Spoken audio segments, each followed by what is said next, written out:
Bueno, vamos a continuar entonces donde nos habíamos quedado. Estábamos en la bolilla 13, si mal no recuerdo, sí, la bolilla 13. Ya habíamos dado, que pongo acá la presentación. Recuerden que de la bolilla 13 ya habíamos dado el tema 13, que era la parte de sangre y de grupos sanguíneos, así que vamos a continuar. Ah, perfecto, sí. Entonces, ahora nos toca estudiar, nos toca repasar el tema 29, que básicamente es todo lo relacionado con clearance, con las pruebas de aclaramiento, de funcionamiento renal. ¿Ya? Entonces, recordemos que en casi todos los cálculos que tenemos que hacer de clearance, más o menos vamos a tener que hacer la misma fórmula. Recuerden que el clearance es la cantidad de plasma que queda desprovisto o que pierde una determinada cantidad de soluto por minuto. O sea, básicamente estudiamos con el clearance cuánto tarda eh, los riñones en excretar un soluto por la orina, o sea, fuera del organismo. Recuerden que la fórmula de clearance de cualquier sustancia que ustedes quieran realizar, lo íbamos a calcular haciendo la concentración en orina de esa sustancia por el flujo de orina dividido la concentración en plasma de esa sustancia. Recuerden que tanto en el escrito como en el oral el profe suele tomar bastante este tema. ¿Qué es lo que tenemos que recordar acá? Que podemos realizar diferentes clearance para averiguar diferentes características de la función renal. Por ejemplo, el clearance de inulina y el de creatinina, recuerden que nos van a servir para averiguar el índice de filtración glomerular, el clearance de ácido paraminipúrico para calcular el flujo plasmático renal, y el clearance osmolar y el clearance de agua libre para saber si la orina del paciente va a estar diluida o concentrada, si es que no hemos visto las características físicas de esa orina. ¿Da? Entonces, recuerden que cuanto al clearance de inulina es el que más nos va a servir para calcular el índice de filtración glomerular, porque recuerden que la inulina es un soluto que solo se filtra, y así como se filtra, se va a excretar por la orina, no va a experimentar ni reabsorción ni secreción.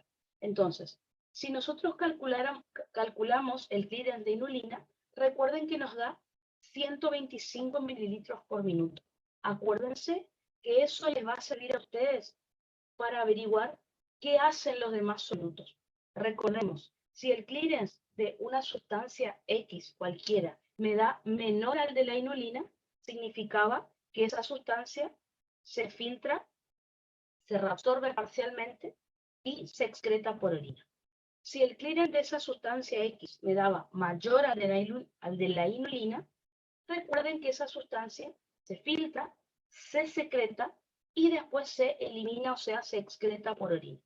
Y si el clearance de esa sustancia me da 0, si es que esa sustancia se filtró, significa que se reabsorbió totalmente. Acuérdense que para eso nos servía el clearance de inulina. En el oral, el profe preguntó clínicamente, o sea, en la clínica, ¿cuál de los dos clearance le vamos a hacer al paciente? Porque recuerden que tanto el de la inulina como el clearance de creatinina me sirve para averiguar el índice de filtración.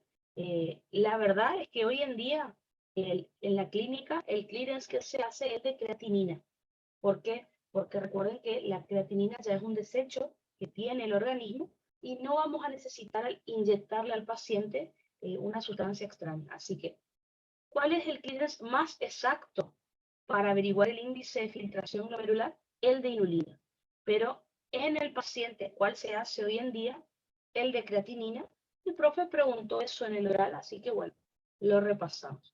¿Verdad? Así que hoy en día el clearance que más vamos a realizar, recuerden que es el clearance de creatinina.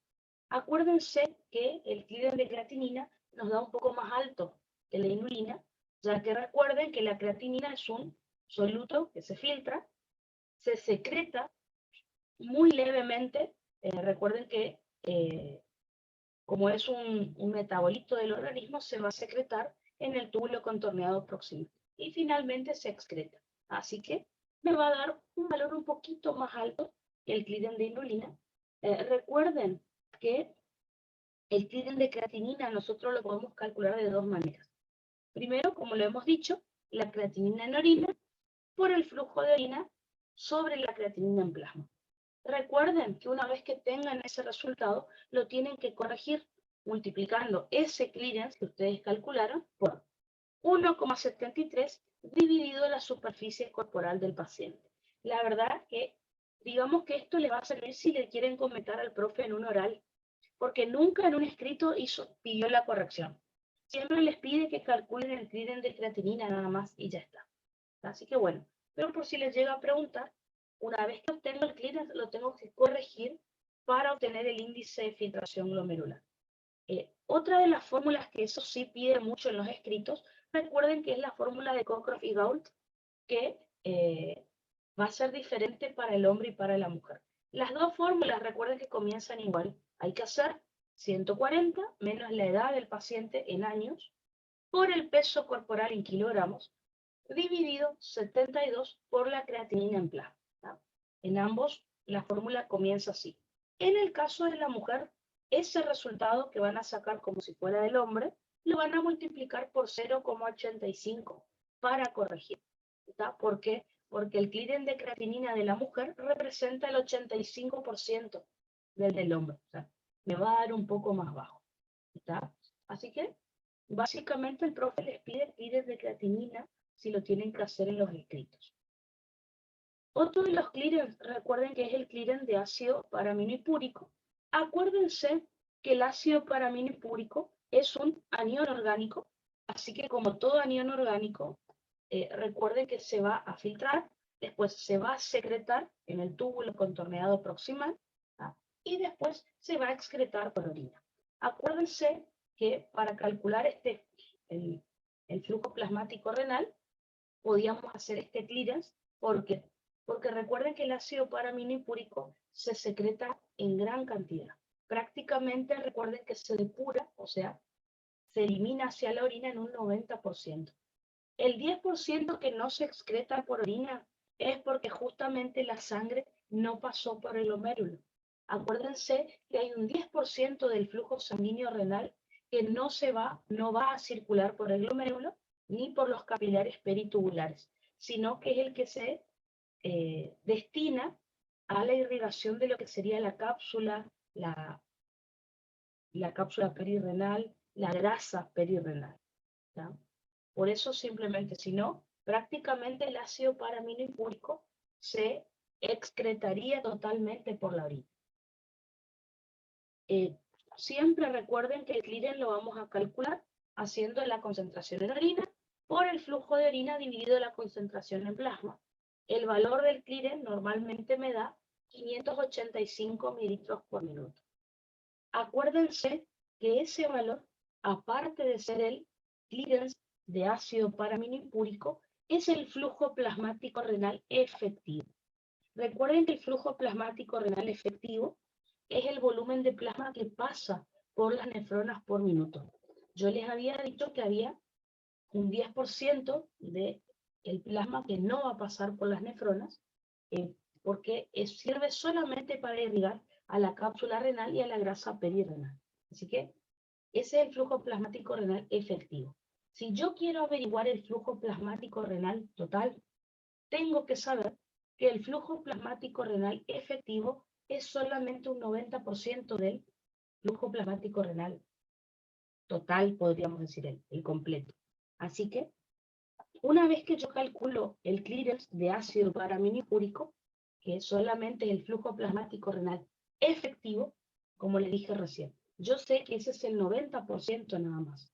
¿Cuánto será el 100%? Y ahí, finalmente, obtengo el flujo plasmático renal, que ya sabemos que es de 650 mililitros por minuto, y sabemos que es el volumen de plasma que pasa por los riñones por minuto.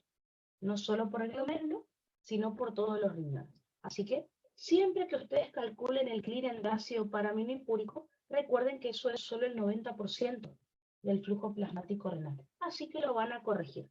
Lo pueden hacer con regla de 3 simple, que es lo que yo suelo hacer siempre, o simplemente pueden hacerlo así, el flujo plasmático renal efectivo, o sea, el que obtuvieron con el clearance, dividirlo por la extracción de ácido paraminipúrico, que recuerden, no se pone en porcentaje. En vez de poner 90%, ponen 0,90, es decir, en forma de fracción. Esa sería la forma más rápida, sin hacer regla de 3 simple. Fíjense que les da lo mismo. O si no quieren sacar el flujo plasmático renal efectivo, porque el profe no les pidió, directamente pueden hacer una fórmula parecida a la del clearance de ácido paraminipúrico, y ahí ya sacan directamente el flujo plasmático renal, o sea, el total, el 100%. En ese caso, necesitarían tener la concentración en plasma, perdón, la concentración de ácido paraminipúrico del plasma, de la arteria renal y del de la vena renal. Y ahí van a hacer la resta, o sea, van a ser parecido a la fórmula de clearance de ácido paraminipúrico, es decir, concentración de ácido paraminipúrico en orina por el flujo de orina, dividido esa resta entre la cantidad de ácido paraminipúrico del plasma de la arteria renal y el de la vena renal. Y ahí directamente ya sacan el flujo plasmático renal, si es que el profe les pide. No se vayan a confundir flujo plasmático renal con flujo plasmático renal efectivo, que digamos que es lo más importante no olvidarse. En el caso que ustedes quieran saber si la orina del paciente está diluida o, perdón, si ustedes quieren saber si la orina del paciente está diluida o está concentrada, en ese caso van a calcular primero el clearance osmolar y luego el clearance de agua libre. El clearance osmolar estaríamos básicamente haciendo el clearance a todos los solutos del plasma juntos. Recuerden que todos los solutos del plasma juntos se representan en miliosmoles por litro. Así que básicamente necesito hacer el mismo cálculo de clearance, pero con osmolaridad. Es decir, la osmolaridad de la orina por el flujo de orina dividido la osmolaridad plasmática. Una vez que obtenemos ese resultado, recuerde que ahí, vamos a calcular el clearance de agua libre, que simplemente es una resta entre el flujo de orina, o sea, el mismo valor que usaron para hacer el clearance, menos el clearance osmolar. Acuérdense que eso les puede dar 0, les puede dar un número negativo o les puede dar un número positivo. Si el número le da negativo, como por ejemplo acá, acuérdense que el signo negativo significa, representaría el agua, digamos. Acuérdense ustedes, ¿ah? Menos, o sea, negativo significaría poca agua, menos agua. Acuérdense entonces que un número negativo significa orina concentrada, es decir, aquella que tiene poco volumen y alta osmolaridad. Si el número les llega a dar positivo, eso representaría una orina diluida, o sea, aquella que tiene mucho volumen y baja osmolaridad. Y pregunta de examen oral: ¿qué pasaría si el número me da 0? O sea, ni -1 ni +1, si me da 0. Significa que la orina es, significa que el paciente tiene, voy a poner acá en el chat, isostenuria. Pregunta de examen: ¿qué pasa si cuando yo calculo el clearance osmolar me da 0? Perdón, el clearance de agua libre me da 0. Significa que el paciente tiene isostenuria. O sea, la orina no está ni diluida ni concentrada, o sea, está isosmótica, igual que el plasma. Entonces, ¿qué es la isostenuria? Es cuando el paciente tiene incapacidad para concentrar o diluir la orina. La orina sale isosmótica tal cual estaba en el plasma. ¿Ah? Entonces, isostenuria es la incapacidad para concentrar la orina. ¿No? Si el paciente tiene alguna patología en los riñones, puede llegar a tener una orina que es isosmótica. ¿Ah? Ni concentrada ni diluida, y eso es raro. Los bebés, por ejemplo, orinan así, pero ya saben que es porque todavía no tuvieron el efecto único que realiza el asa de Henle. Su intersticio medular no es hiperosmótico. Que bueno, esa sería la causa. Entonces, eso sería entonces en cuanto a los clearance que tenemos que sacar, que nos habían pedido acá. Por ejemplo, habían pedido lo que era clearance o depuración plasmática, Clearen osmolar. Fíjense que para que no se asusten, en el bolillero dice TC de agua. TC de agua es lo mismo que Clearen de agua libre. Así que el profe acá en el bolillero repitió como el mismo término 2 veces. Primero lo puso como TC de agua y después al lado dice Clearen de agua libre. Es lo mismo. TC o Clearen de agua libre. Después vienen dos términos que son la diuresis osmótica y la diuresis hídrica. En el caso de la diuresis osmótica, vamos a decir que es el aumento del flujo de orina. Recuerden que el flujo de orina normalmente es de 1 mililitro por minuto. En este caso, aumenta el flujo de orina y por lo tanto la diuresis, recuerden que lo normal es de 1500 mililitros por día, debido a la presencia de solutos osmóticamente activos que se filtran por los riñones. O sea, esos solutos osmóticamente activos se excretan por orina y arrastran agua, es decir, ejercen presión osmótica sobre el agua.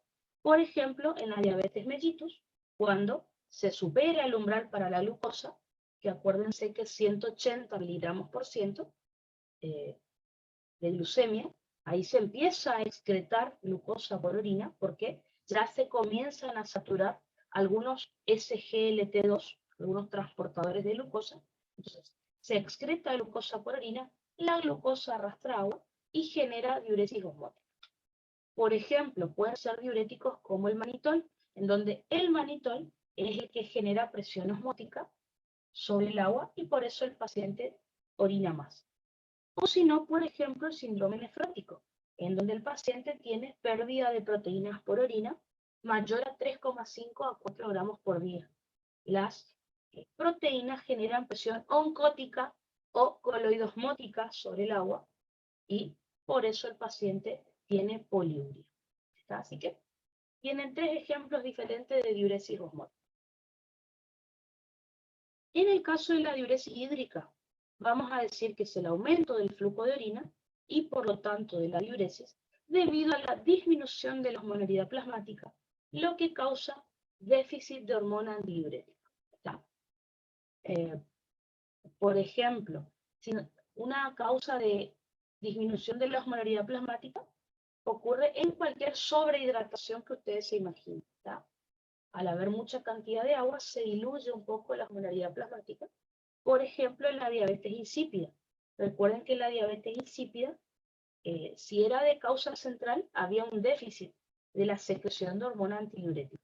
Si la diabetes insípida era nefrógena, la antidiurética se secretaba normalmente, pero no podía actuar sobre sus receptores, o el intersticio medular renal no estaba hiperosmótico. Una de esas dos causas. O si no, por ejemplo, puede ser la polidipsia psicógena, donde recuerden que era un trastorno psiquiátrico donde el paciente tomaba mucha agua y eso obviamente le diluía su plasma, diluía los solutos del plasma. También puede ser el alcohol. Recuerden que el alcohol inhibe la liberación de la hormona antidiurética porque provoca depresión del sistema nervioso. ¿Sí? De todas maneras, el paciente va a orinar mucho por falta de antidiurética. Así que bastante fácil los términos como para repasar cuestiones que ya hemos dado. Y después, por último, me pide cómo se altera la composición y el volumen de líquido extracelular.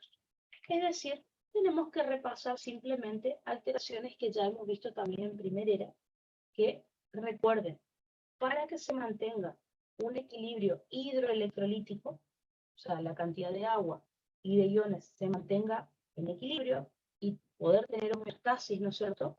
En la entrada de líquido al organismo tiene que ser igual a la salida. Recuerden que ya sea con el consumo de alimentos o mediante el metabolismo del organismo, se generan 2.300 mililitros por día de agua que ingresan al líquido extracelular. Y por lo tanto, para que haya homeostasis, la pérdida de líquido del organismo tiene que ser también 2.300 mililitros por día.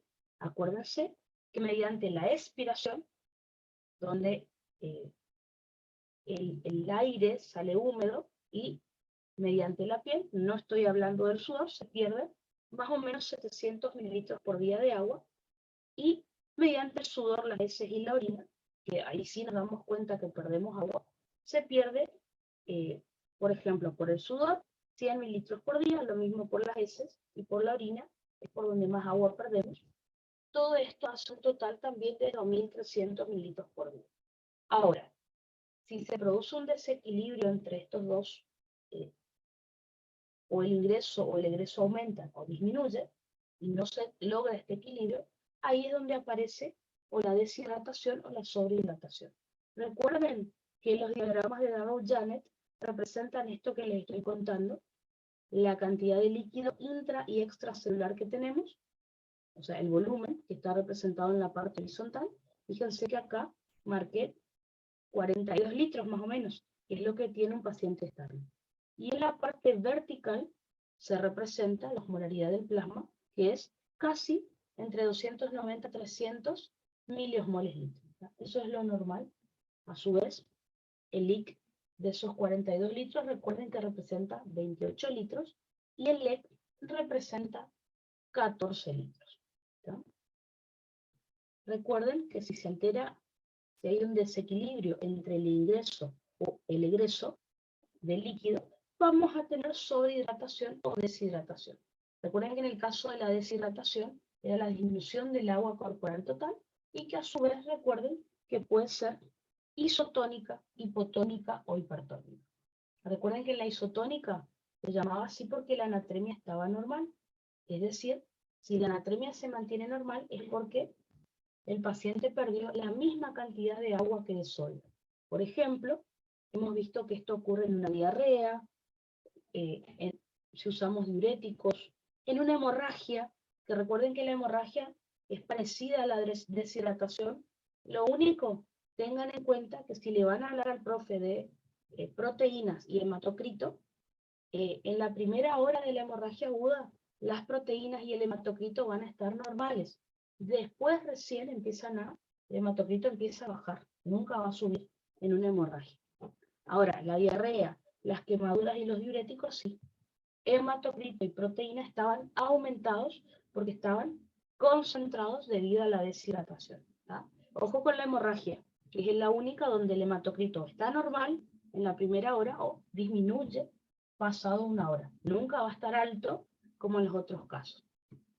En la deshidratación hipotónica, recuerden que la anatremia está baja porque se perdió mucha más cantidad de sodio fuera del organismo que de agua. Por ejemplo, en la enfermedad de Addison, que recuerden que es una insuficiencia córtico-suprarrenal, acuérdense que si no hay aldosterona, no se va a reabsorber ni sodio, el sodio que se pierde por orina va a arrastrar agua, y ahí vamos a tener el problema.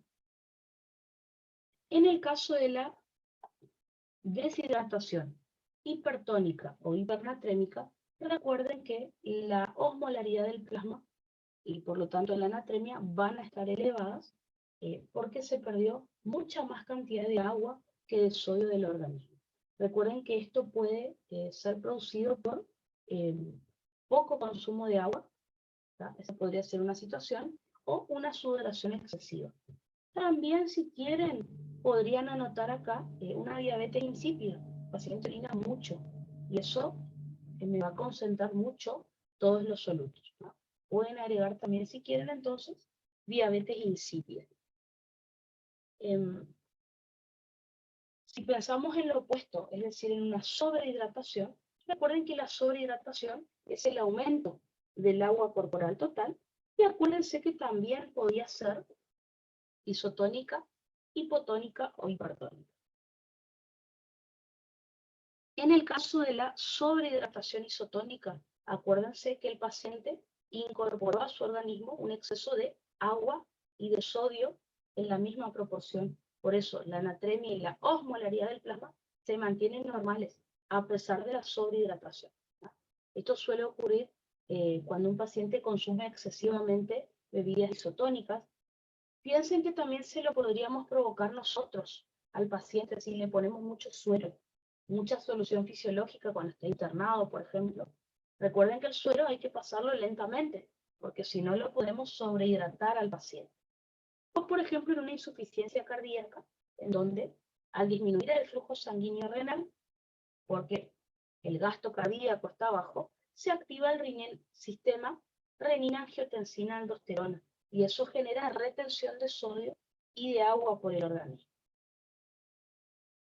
En el caso de la sobrehidratación hipotónica, el paciente tuvo mucha más ganancia de agua que de sodio, o a veces solo agua, y eso me diluye el sodio y me baja la osmolaridad del plasma. Por ejemplo, consumo excesivo de agua, ¿no?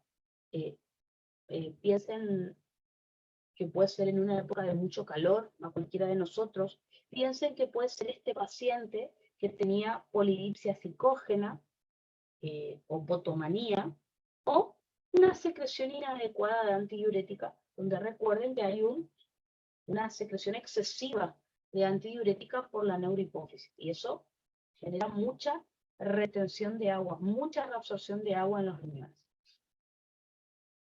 Por último, vamos a tener a la sobrehidratación hipertónica o hipernatrémica, en donde la ganancia de sodio al organismo fue mucho mayor que la de agua, por eso tanto la natremia como la osmolaridad del plasma están muy altas, ¿no? Y esto pasa cuando comemos mucha sal, ¿no? Cuando consumimos mucha sal nos da sed, se estimulan los centros de la sed que están en el hipotálamo, y tomamos agua, y también se reabsorbe agua en los riñones, ¿no? Pero bueno, a pesar de o tomar agua o reabsorber agua en los riñones, sigue estando alta la osmolaridad plasmática, ¿tá? Acuérdense que para el choice tienen que saber de cada una de estas alteraciones cómo está el peso del paciente, que recuerden que en una deshidratación va a estar bajo, en una sobrehidratación va a estar alto, lo mismo que el líquido extracelular, que es el que se afecta. En cuanto a la osmolaridad, fíjense que va a depender si la alteración es isotónica, la osmolaridad está normal, como la natremia. Si es hipertónica, la osmolaridad y la natremia van a estar altas. Si es hipotónica, la osmolaridad y la natremia van a estar bajas. Si hablamos del hematocrito y las proteínas plasmáticas, recuerden que en todo lo que sea deshidratación, al perder agua el paciente, se concentra el plasma y hematocritos y proteínas van a estar altos, excepto en la hemorragia aguda, como les dije recién. En una sobrehidratación, en cambio, al agregarle mucha agua al organismo, esto va a diluir el plasma y me va a parecer que está disminuido hematocrito y proteínas plasmáticas. Y por último, en cuanto al leak, ahí acuérdense la clasificación de soluciones. Si una alteración es isotónica, significa que no va a haber ósmosis. Por lo tanto, el líquido intracelular se va a mantener igual. Si una alteración es hipotónica, significa que va a generar entrada de agua al intracelular y este va a aumentar. Si la alteración es hipertónica, eso genera deshidratación celular, lo cual va a disminuir el líquido, ¿está? Para el choice, sobre todo, eso es lo que tienen que considerar, ¿no? Perfecto, entonces, creo que eso era lo último. Sí. Eso entonces era en cuanto al tema 29. El próximo tema que entra en la bolilla 13 es el tema 45, que el tema 45 nos habla de sistema nervioso sensitivo. Primero, nos pide acerca de la definición de sensibilidad. Recuerden ustedes que dijimos que la sensibilidad era el mecanismo nervioso que nos permite captar estímulos, que vengan tanto del interior como del exterior del organismo. Eso era la sensibilidad. Recuerden que a la sensibilidad la íbamos a dividir en sensibilidad somática y sensibilidad especial.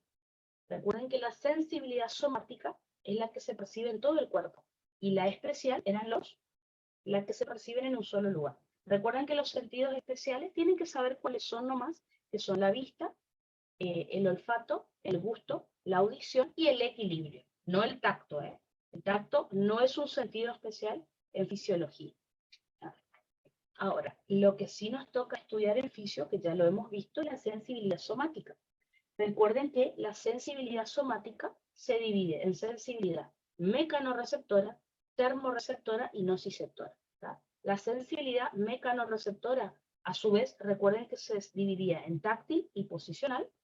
La termorreceptora era para el frío y para el calor, y la nociceptora era para el dolor. Así que esas eran las sensaciones somáticas. Después, en el bolillero pide las vías receptoras para el tacto, el dolor y la sensibilidad térmica. Recuerden que para el tacto, la sensibilidad táctil, la sensibilidad mecanorreceptora táctil me permitía percibir el tacto, la presión, la vibración y el cosquilleo. ¿Ya? En cuanto al tacto, recuerden que se percibía en la piel, obviamente por medio de mecanorreceptores, que ahora lo vamos a repasar. La presión se detectaba en los tejidos profundos, la vibración se detecta en piel y en tejidos profundos, pero el estímulo se tiene que repetir sucesivamente, de manera muy rápida. Y el cosquilleo se percibe en la piel, pero el estímulo es muy leve. ¿Cuáles eran los receptores que me permitían percibir esto? Recuerden que nosotros hemos estudiado hasta el dibujito de cada receptor, ¿está? Pero esto básicamente nos resume perfectamente qué tipo de receptor íbamos a utilizar. Por ejemplo, si hablamos de terminaciones libres, acuérdense que las terminaciones libres están ubicadas en la piel y en los tejidos profundos, es decir, cuando digo tejidos profundos estoy hablando de las fascias, de músculos y de articulaciones. No estoy hablando de vísceras, eso recuérdenlo.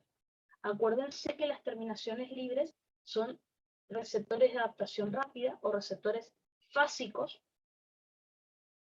El estímulo que iban a percibir estas terminaciones libres era el tacto grueso o protopático, y que se percibe en la piel, como ya saben, y el cosquilleo. Si se percibe el tacto grueso o protopático y la presión, el impulso nervioso luego va a viajar por fibras A delta. Recuerden que las fibras A delta son mielínicas, recuerden que su diámetro es de 1 a 5 micras y su velocidad de conducción es de 6 a 30 metros por segundo. ¿Tá? Solo con decir A delta, recuerden que por el cuadrito que dimos nosotros ya nos imaginamos de qué estamos hablando y que eso le van a contar al profe. En cambio, si el estímulo que se percibió es el cosquilleo, el impulso nervioso, el potencial de acción, luego va a viajar por fibras de tipo C. Recuerden que las fibras de tipo C eran fibras de tipo amielínicas, tenían un diámetro de 0,5 a 2 micras y su velocidad de conducción era de 0,5 a 2 metros por segundo. ¿No? Otro de los mecanorreceptores que me permitían percibir la sensibilidad táctil, recuerden que es el corpúsculo de Meissner. El corpúsculo de Meissner, acuérdense que es un terminal encapsulado, se encuentra en la piel lampiña o glabra, que era la piel sin pelo, por ejemplo, en los labios y en los pulpejos de los dedos. ¿Tá? En los pies también lo vamos a tener. Es un receptor que se adapta en minutos, o sea que es rápido o fásico. Me permite percibir el tacto fino o epicrítico y la vibración de baja frecuencia, es decir, aquella que tenía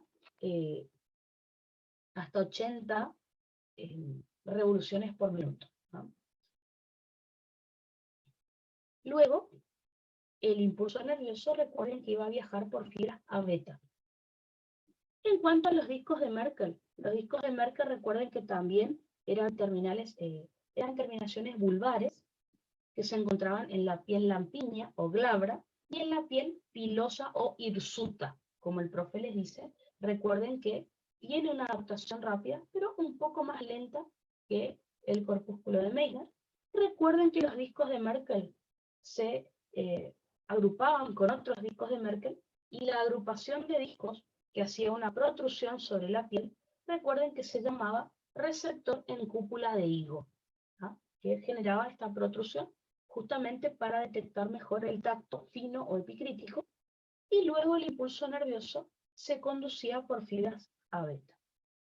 En cuanto al órgano terminal del pelo, obviamente solo lo encontramos en las pieles con pelo o hirsuta, Su adaptación es rápida también, o sea, es un tipo de receptor fásico. Acuérdense que este tipo de receptores eran como terminales, parecían terminaciones libres, pero que están inervando el folículo piloso, así que me permiten realizar o percibir el tacto grueso o protopático. Y luego, recuerden que el impulso nervioso se iba a dirigir por fibras de tipo A-beta.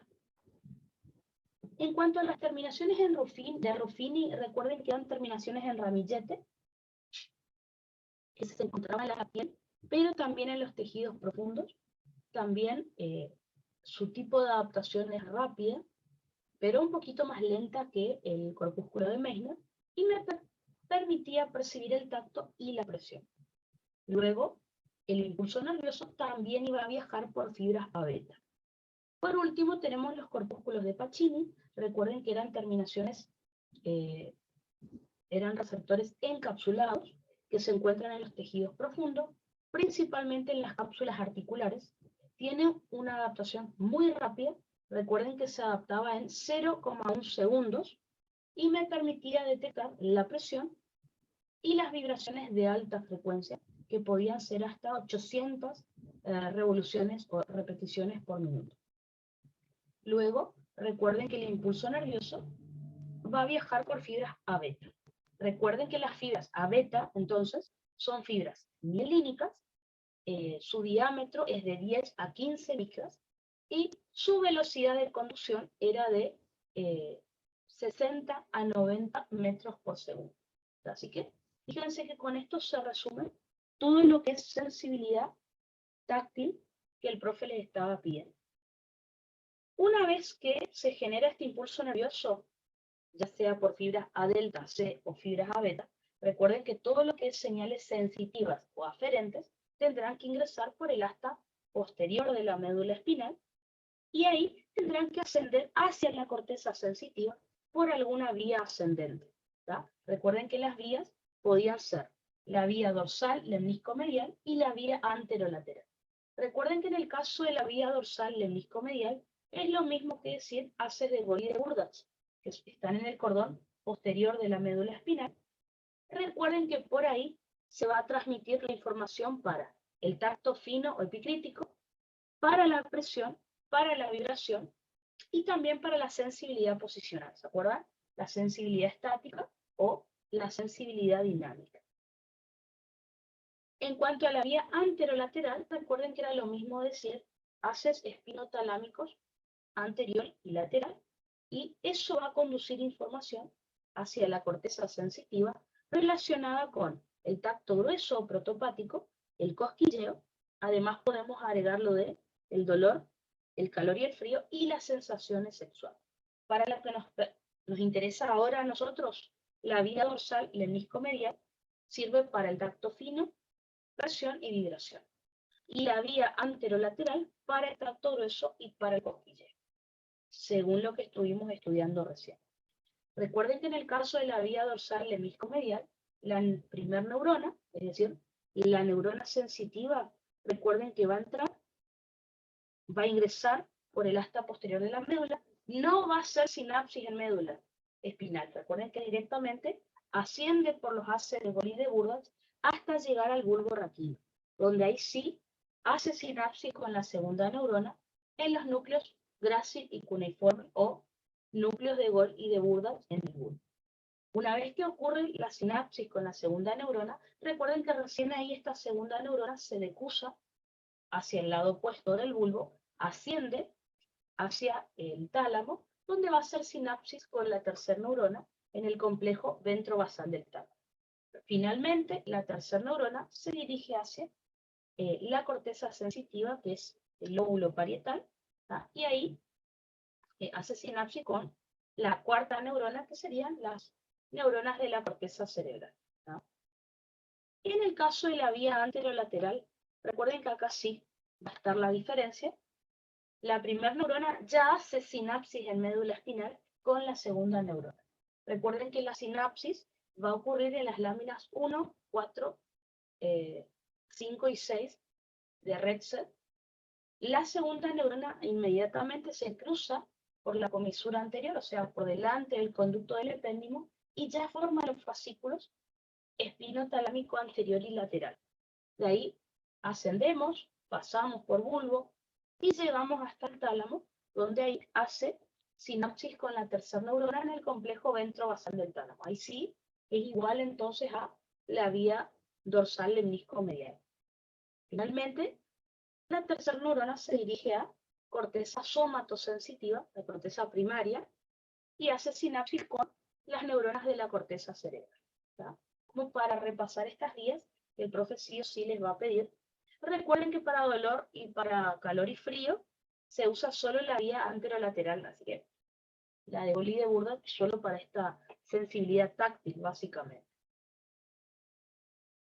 Recuerden que cuando yo les hablaba de corteza somatosensitiva, les hablaba del lóbulo parietal, detrás de la cisura de Rolando, inmediatamente por detrás de la cisura, o sea, en la región anterior, donde íbamos a encontrar el área somatosensitiva primaria, que se encontraba en las áreas 1, 2 y 3 de Brodmann, y el área somatosensitiva 2 o área de asociación somatosensitiva, que estaban en las áreas 5 y 7 de Brodmann.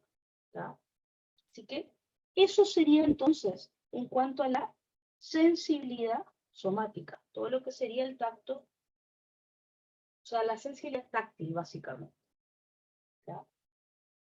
Nos pide también acá que hablemos de la sensibilidad térmica, o sea, la sensibilidad termorreceptora, que nos va a permitir justamente percibir el frío o el calor. En cuanto a los receptores para el frío, recuerden que eran terminaciones libres, y luego, dentro de las encapsuladas, ¿se acuerdan que les pedí que anoten que son los corpúsculos de Krauss? ¿Está? Entonces, terminaciones libres, y dentro de las encapsuladas saquen una flechita y pongan corpúsculo de Krauss, como ya hemos dado. ¿Está? En cuanto a los receptores para el calor, recuerden que son solo terminaciones libres. Ambos tipos de impulsos luego se van a conducir por fibras A delta. Recuerden que las fibras A delta son fibras mielínicas, tienen un diámetro de 1 a 5 micras y su velocidad de conducción es de 6 a 30 metros por segundo. ¿No? Acuérdense que el calor o el frío excesivo también pueden generar dolor. En ese caso, el dolor sería un dolor lento, que se va a conducir por fibras de tipo C. ¿No? Pero ahí ya serían receptores de dolor, que ya lo vamos a repasar.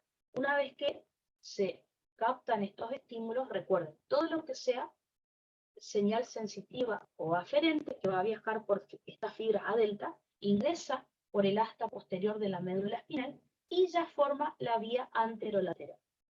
Es decir, muy parecida a la sensibilidad táctil que servía para el tacto fino y para el cosquilleo.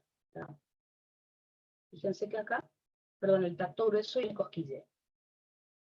A diferencia del tacto grueso y el cosquilleo, donde ocurría la sinapsis en las láminas 1, 4, 5 y 6, para la temperatura, la sinapsis de la primera con la segunda neurona va a ocurrir en las láminas 1, 2 y 3 de Rexel. De ahí ya sabemos que la segunda neurona se cruza hacia el lado opuesto de la médula por la comisura anterior de la sustancia gris y ya forman los fascículos espinotalámico anterior y lateral.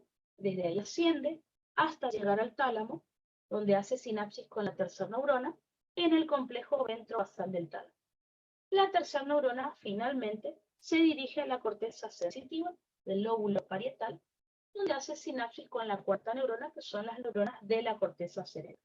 El resto de la vía, excepto la sinapsis acá en médula, fíjense que el resto de la vía es igual, ¿no? Por eso es fácil, digamos, de explicar. Otro de los temas que nos pide acá es la sensibilidad al dolor. Recuerden que en cuanto a la sensibilidad al dolor, tenemos que diferenciar, bueno, ya sabemos que el dolor es una sensación subjetiva, obviamente molesta, que puede ser por lesiones, se puede originar tanto por una lesión interna en el organismo como por una lesión externa. Por eso tenemos que diferenciar lo que sería el dolor rápido y el dolor lento, ¿no es cierto? Acuérdense que el dolor rápido es aquel que aparece 0,1 segundos luego de que se genera el estímulo doloroso. Suele ser un dolor agudo, así lo describen los pacientes, intenso, urgente, eléctrico, pulsante. Eso va a depender de cuál haya sido la lesión que tuvo el paciente. En cambio, el dolor lento aparece un segundo después de que se ha aplicado el estímulo doloroso. Suele ser un dolor más crónico, un dolor más difuso, pulsátil, nauseoso, así lo suelen describir los pacientes. El dolor rápido, recuerden que es un dolor útil, porque está bien delimitado, el paciente describe perfectamente dónde le duele. En cambio, el dolor lento es más inútil para describir porque es más difuso, no está bien delimitado. En cuanto a los estímulos que pueden producir el dolor rápido, pueden ser estímulos mecánicos o térmicos, generalmente que se perciben en la piel, y en cuanto al dolor lento, puede ser producido por estímulos mecánicos, térmicos y químicos. Cuando yo les decía estímulos mecánicos recién, estoy hablando de, por ejemplo, traumatismos, cortes, pinchazos, choques eléctricos o aplastamientos, o sea, deformaciones excesivas del tejido. Cuando le hablo de estímulos térmicos, hablo de temperatura excesiva, ya sea calor o frío. Recuerden que la electricidad es un estímulo mecánico, pero también es térmico, porque la electricidad transporta mucho calor, así que la electricidad puede ser mecánico o térmico. Y finalmente, químicos, que pueden ser diferentes sustancias químicas como ácidos o bases, a pH muy bajo o pH muy alto, y sustancias propias que libera el organismo como histamina, bradicinina, leucotrienos, potasio, que provocan dolor. En el caso del dolor rápido, recuerden que va a desaparecer si se retira el estímulo doloroso. En cambio, el dolor lento persiste, aun cuando ya desapareció el estímulo doloroso. El dolor rápido siempre tiene la misma intensidad y es alta. El dolor lento empieza con baja intensidad y va aumentando. El dolor rápido y el dolor lento, ambos son percibidos por terminaciones libres. Una vez que se genera, se percibe el estímulo, recuerden que ahí, en el caso del dolor rápido, la primera neurona, digamos, va a transmitir el impulso nervioso por fibras A delta. Recuerden que las fibras A delta son fibras de tipo mielínicas, su diámetro es de 1 a 5 micras y su velocidad de conducción es de 6 a 30 metros por segundo. En el caso del dolor lento, recuerden que la primera neurona va a transmitir el impulso nervioso desde las terminaciones libres por fibra C. Recuerden que las fibras C son de tipo amielínicas, su diámetro es de 0,5 a 2 micras, su velocidad de conducción es de 0,5 a 2 metros por segundo. Para hacer sinapsis, estas primeras neuronas con la segunda neurona, la fibra A delta de la primera neurona van a liberar glutamato para hacer sinapsis con la segunda neurona, fíjense, en la lámina 1 de Rexer. Así que la primera neurona libera glutamato para estimular a la segunda neurona en la lámina 1 de Rexer. En cambio, en el caso del dolor lento, la primera neurona va a liberar sustancia P para hacer sinapsis con la segunda neurona en las láminas 2 y 3 de Rexer. A partir de acá, las segundas neuronas de cada una de las vías se cruzan por la comisura anterior. En el caso del dolor rápido, las segundas neuronas van a formar el fascículo espinotalámico lateral o neoespinotalámico, y en el caso de las segundas neuronas para el dolor lento, van a formar el fascículo espinotalámico anterior o palioespinotalámico.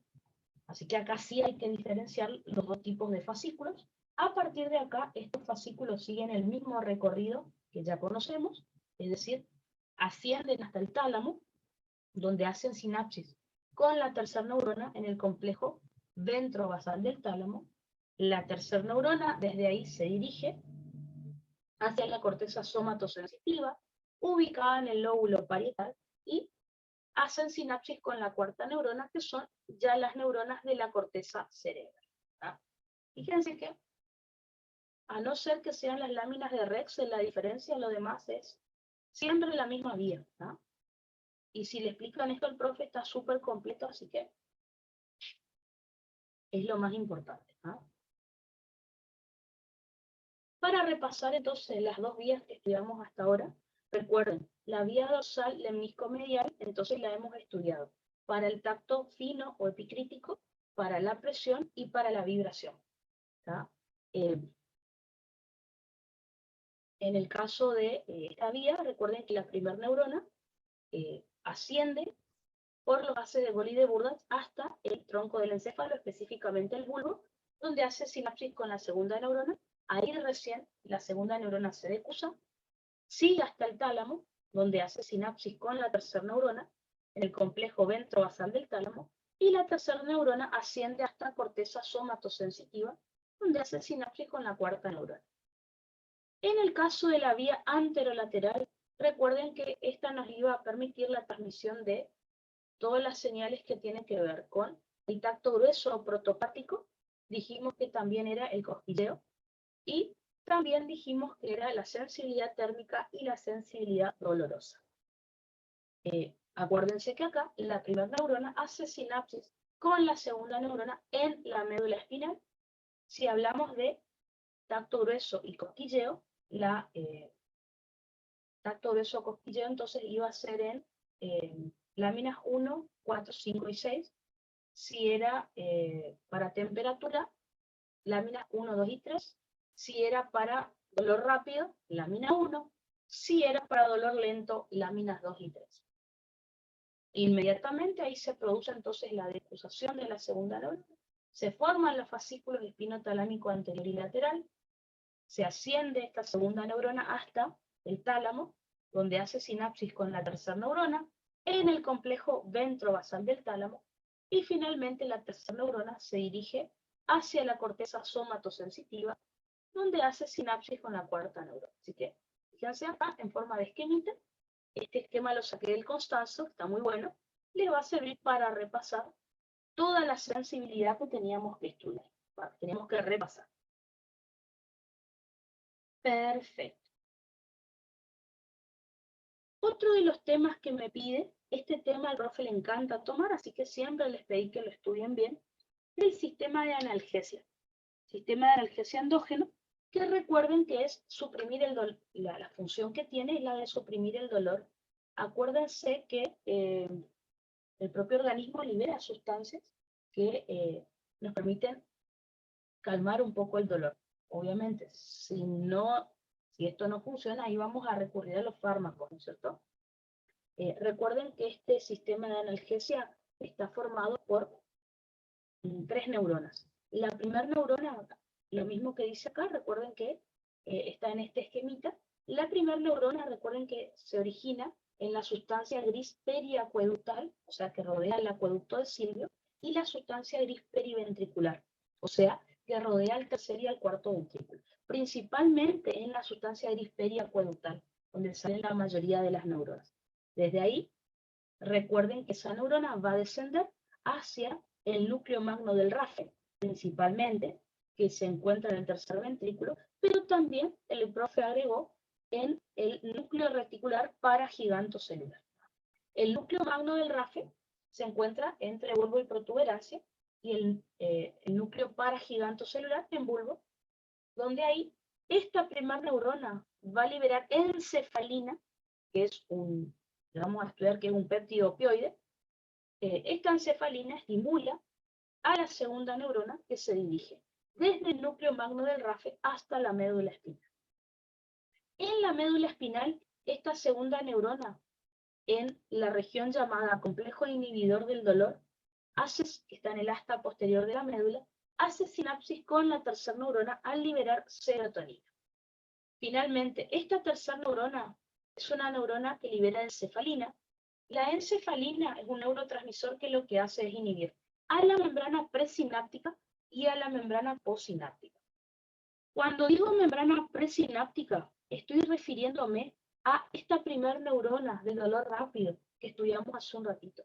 Si ustedes recuerdan, la primera neurona que conducía el impulso nervioso por fibras A delta, se supone que tenía que hacer sinapsis con la segunda neurona en la lámina 1 para que se forme esta vía espinotalámica, ¿se acuerdan? La vía espinotalámica anterior en realidad, y ahí el dolor ascendía hasta la corteza somatosensitiva. Bueno, ¿qué es lo que hace esta encefalina liberada por la tercera neurona? Impide que la primera neurona del dolor libere glutamato. ¿Ah? O sea, por eso actúa a nivel presináptico. Pero también inhibe a la neurona posináptica, es decir, a la segunda neurona, para que no genere un potencial de acción, porque ahí sí, si se origina el potencial de acción, se va a generar la vía ascendente, que es la espinotalámica, fascículo espinotalámico anterior. ¿Está? Así que, básicamente, ese sería el sistema de analgesia. ¿No? Impedimos que se produzca la sinapsis entre la primera y la segunda neurona de la vía espinotalámica anterior. ¿No? Así que, interesante.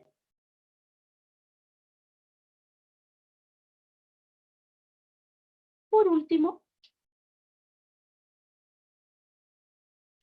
me pide que hablemos del sistema opiáceo, o sea, de todas las sustancias que libera el organismo como parte del sistema de analgesia. Recuerden que los opioides que forman este sistema opiáceo son péptidos, ¿no? Son péptidos opioides que se originan a partir de proteínas precursoras que pueden ser la proopiomelanocortina o POMC, la proencefalina y la prodinorfina. Son como prohormonas, ¿no es cierto?, que terminan dando a estos péptidos. Estos péptidos, por ejemplo, son varios en el organismo. Tenemos la beta-endorfina, que se secreta en hipotálamo e hipófisis, la metencefalina y la leuencefalina. Fíjense que las encefalinas las hemos nombrado. Se liberan, fíjense, en tronco encefálico y en médula, ¿ven? En tronco del encéfalo, es decir, entre bulbo y protuberancia, médula espinal. Y después tenemos la dinorfina, que también se libera en hipotálamo e hipófisis. Estos receptores, estos péptidos opioides, pueden actuar sobre receptores opioides, que recuerden que se llaman así porque tienen mucha afinidad por la morfina. Y la morfina, ustedes ya saben, que es un sedante, que se obtiene de la planta de opio, justamente. Estos péptidos opioides pueden actuar sobre varios tipos de receptores asociados a proteína GI, que dijimos que eran el receptor mu, el delta y el kappa, ¿verdad? Así que esos serían los péptidos opioides. Puede ser que el profe a lo mejor les quiera pedir algún fármaco que actúen sobre este sistema, ¿tá? Puede ser eso. Recuerden que en cuanto a los péptidos, a los fármacos de primera línea, por ejemplo, teníamos a la aspirina, que impide, al inhibir la ciclooxigenasa, impide la síntesis de leucotrienos, que sabemos, hace un rato les dije que provocaban dolor, ¿no? Después teníamos los fármacos de segundo y de tercer nivel, que producían inhibición competitiva de los receptores opioides, que les estoy nombrando acá. ¿Tá? Así que bueno, eso sería si les tocara hablar de fármacos, ¿no es cierto? Perfecto, entonces. Yo voy a